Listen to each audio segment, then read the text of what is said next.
Ever wonder how almost all of Africa was colonized by European powers in the 19th century, except for one nation that stood its ground? Let's talk about the incredible story of Ethiopia and its stunning victory in the First Italo-Ethiopian War. By the late 1800s, the scramble for Africa was in full swing.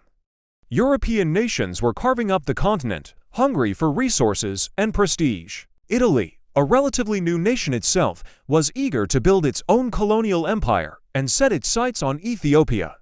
They thought it would be an easy target, a quick way to join the ranks of the great powers. They couldn't have been more wrong. At the heart of this conflict was a document called the Treaty of Wuchale, signed in 1889. Here's where things get interesting. The treaty was written in both Italian and Amharic, Ethiopia's language. But the two versions said different things.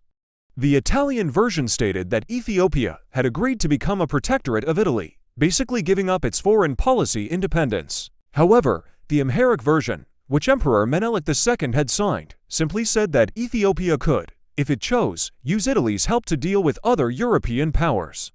It was a suggestion, not a requirement. When Menelik II discovered this deception, he was furious. He was a brilliant and modernizing ruler, not someone to be tricked. He had been busy unifying Ethiopia, building up its infrastructure, and, crucially, acquiring modern weapons from various European sources, including France and Russia. He saw Italy's attempt to use a linguistic trick to steal his country's sovereignty for what it was, an act of aggression. In 1893, Menelik II formally rejected the Italian version of the treaty, declaring Ethiopia's absolute independence. Italy was insulted and decided that military force was the only answer. They underestimated Ethiopia completely.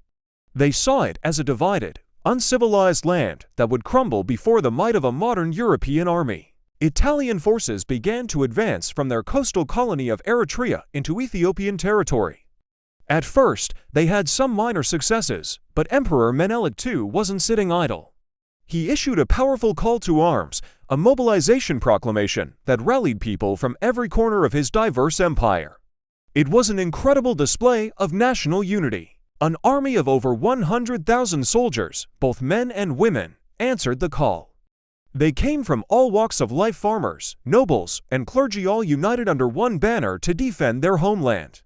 This massive Ethiopian force was not just a ragtag militia. Thanks to Menelik's foresight, many were armed with modern rifles, and they were led by skilled commanders who knew the rugged terrain of their country like the back of their hand.